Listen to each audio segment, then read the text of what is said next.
Հարգելի գործընկերներ, միասին հասարակական քաղաքական այլընտրանքային շարժումը, որը միավորում է երկու կուսակցություն եւ 40-ից ավելի հասարակական կազմակերպություններ, այսօր եկել է ՄԱԿ-ի գլխավոր քարտուղարին Անտոնիո Գուտերիշին ներկայացնելու մեր դիմում հանրագիրը եւ պահանջագիրը։ Մենք կարծում ենք, որ ՄԱԿ-ի հայաստանյան գրասենյակը պետք է չափազանց արագ այս հանրագիրը ներկայացնի, որովհետեւ ինչպես արդեն հրապարակել է Լուիս Օկամպո Մորենոն, բայց աղբյուրների հիման վրա իր հետաքննությունը, այս թվականի փետրվարին ՄԱԿ-ի անձանց ապօրինի կալանավորման հարցերով հանձնաժողովը տվել է եզրակացություն, որը թվագրվում է 46/2004 համարանիշով, եւ այդ եզրակացության մեջ հավաստված է, թե Ռուբեն Վարդանյանի կալանավորումը կամայական չէ։ Եվ բաց աղբյուրների վրա, կրկնում եմ, բաց աղբյուրների վրա հիմնված հետաքննությունը ցույց է տալիս, որ հանձնախումբը ղեկավարող Հաննա Յուտկիսկան գրանցված է ուղղակի աշխատում է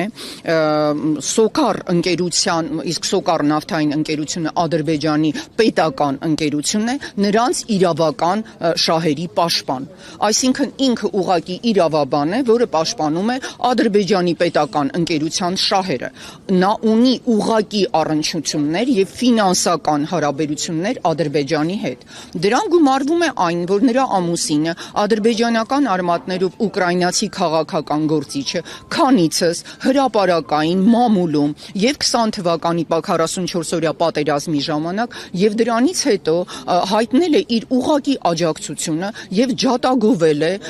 Իլհամ Ալիևի կողմից սկսած այդ ռազմական ահաբեկչությունը եւ զավթողական պատերազմը։ Այսինքն ինքը բաց արտահայտվել է ադրբեջանական շահերի օգտին։ ՄԱԿ-ի կանոնակարգը պահանջում է, որպեսզի շահերի բախում ունեցող անձինք չկարողանան եւ չներգրավվեն նման հանձնաժողովներում, որովհետեւ երբ կա շահերի բախում, ակնհայտ է ուղղակի միտումը։ Եվ մենք այս եզրակացությունը, այդ UNWGAD հանձնախմբի համարում ենք հենց ինքն է կամայական։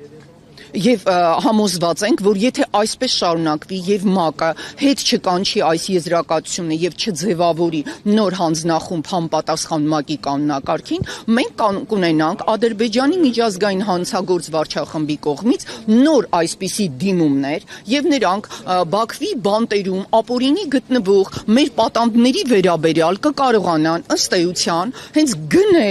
գնել եւ կառավարել ՄԱԿ-ը եւ ստանալ թղթեր ապացուցելով, որ էթնիկ զտում անցկացրած ցեղասպան պետությունը չէ մեղավոր, այլ ազգերի ինքնորոշման միջազգային սկզբունքի հիման վրա ինքնահռչակված հանրապետության ազգային ազատագրական պայքարը իրականացնող գործիչներն են, իբրև թե ահաբեկիչներ։ Սա պատահական եզրակացություն չէ, այս եզրակացության հիմքում դրված է Ադրբեջանի միտումը միջազգային ատյանների միջոցով, եթե դրանից առաջ իրենք ուժով կարողացան այսպես փոխել ստատուս քվոն եւ զավթել Արցախը, հիմա փորձում են, իրենց թվում է, որ նաեւ մեր իշխանությունների դիրքորոշման շնորհիվ իրենք քաղաքականապես լուծել են այն հարցը, որ Արցախը այլևս չկա, հիմա էլ փորձում են իրավական ճանապարհով ապացուցել, որ Բաքվի բանտերում գտնվող անձինք իբրև թե կամայական չեն ձերբակալվել, այսինքն նրանց մեղսագրվելու է ռազմական հանցագործ եւ ահաբեկիչ լինելու մեղադրանքը այն պարագայում, երբ տարբեր ատյաններում նաեւ իսկ ՄԱԿ-ում հաստատված է, որ Ադրբեջանը ղեկավարող Իլհամ Ալիևի վարչախումբը էթնիկ զտում է իրականացրել, իսկ էթնիկ զտումը ուղղակի ցեղասպանական գործողություն է։ Եվ մենք պահանջում ենք Հաննա Յուտկովսկի գլխավորած հանձնախմբի այդ եզրակացությունը ճանաչել անվավեր, ելնելով զուտ ՄԱԿ-ի կանոնակարգից եւ ձևավորել նոր հանձնախումբ։ Բարան, տեսեք, նույն այդ ձեր նշած գործընթացի հետևում պետություն է կանգնած, Ադրբեջան պետությունն է կանգնած իր պետական քաղաքականությամբ։ Հիմա եթե մեր դիրքորոշման հետևում միայն հասարակական եւ քաղաքական շարժումներն են, բայց ոչ պետությունը, մենք ինչ կարող ենք շահել, մենք ինչ արդյունքի կարող ենք հասնել։ Դուք շատ ցավալի հարց եք տալիս, որովհետեւ առաջինը այս եզրակացության հետ կապված պետք է արձագանքեր Հայաստանի Հանրապետությունը։ Երբ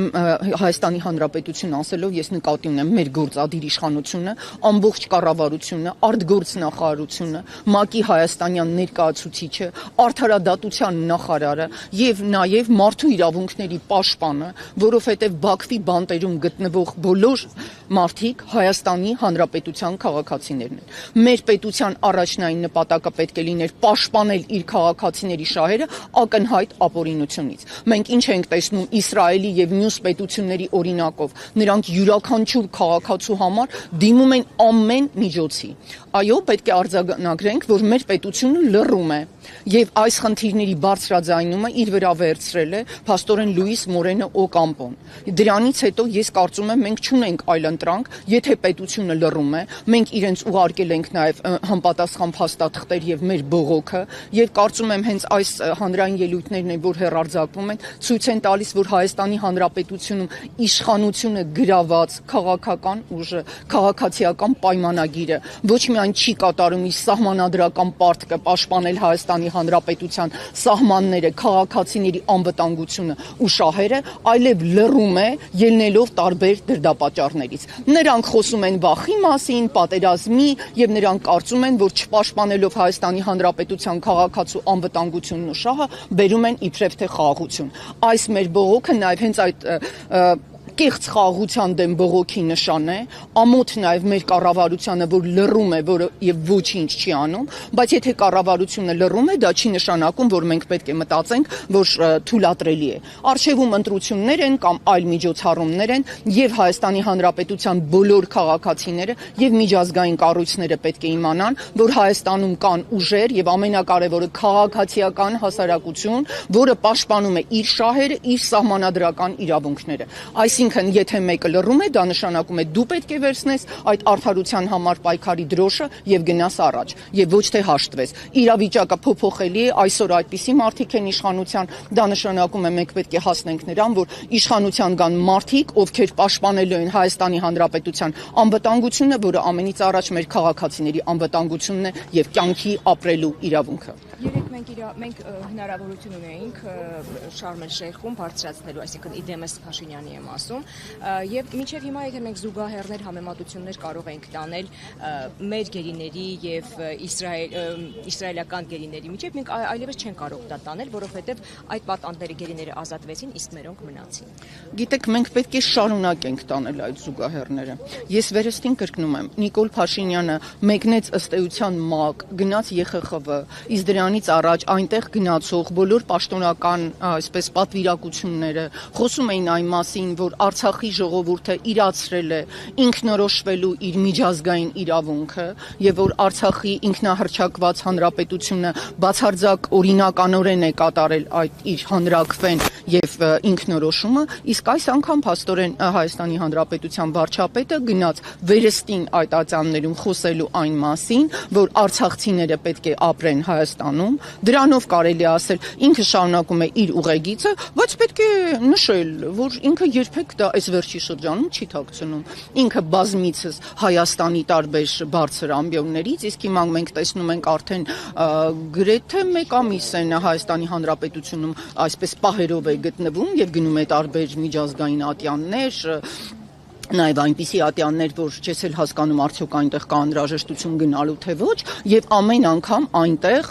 պաշտպանում է ըստ էության ադրբեջանական տեսակետը։ Դա իր դիրքորոշումն է։ Կարծում եմ ինքը ասել է, որ իրենք գնում են 26 թվականին հերթական այսպես խորհրդարանական ընտրություններին, ինքը գնում է դրանով, որ պաշտպանելու են Ադրբեջանի այդ տեսակետը, որ փաստորեն ազգերի ինքնորոշման միջազգային սկզբունք իր համոզմամբ գոյություն չունի։ Այո, ինքը առ ոչինչ է դա հայտարարել եւ դա իրենց քաղաքական թիմի դիրքորոշումն է։ Լավ է, որ հիմա այլևս չեն ասում, որ Արցախը Հայաստան է եւ վերջ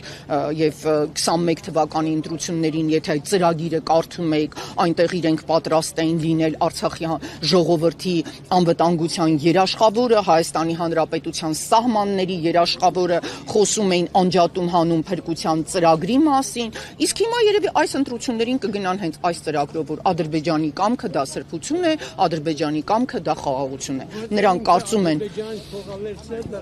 Ես կարծում ինչպես մենք ունենք առերևույթ այսօր հիմնավոր փաստեր, որ Հաննա Յուդկիվսկան վերցրել է Ադրբեջանից փող եւ ՄԱԿ-ին ներկայացրել է այսպիսի փաստաթուղթ։ Մենք պետք է քայլ առ քայլ մեր հասարակության հետ գործ ունենանք, այս խնդիրը նաեւ եւ հայաստանյան, իհարկե այս պարագայում նաեւ վերհայաստանյան խնդիր է եւ ցույց տանք, որ այն քաղաքական ուժը, որ հրաժարվում է Հայաստանի Հանրապետության քաղաքացու անվտանգությունից, դե դուք կհիշեք, չէ, իրենք եկան եւ ընդունեցին քաղաքացու օր։ Այդպես էր էլի, փաստորեն պարզվեց միայն այդ օրը իրենք կարող են հիշել Հայաստանի Հանրապետության քաղաքացուն։ Իսկ մնացած օրերին իրենք թույլ են տալիս, որ Հայաստանի Հանրապետության քաղաքացուն խոշտանգեն Ադրբեջանի բանտերում միայն այն բանի համար, որ ինքը իրացրել է միջազգայինորեն ճանաչված ազգերի ինքնորոշման սկզբունքը եւ ուզեցել է փրկվել ցեղասպանությունից։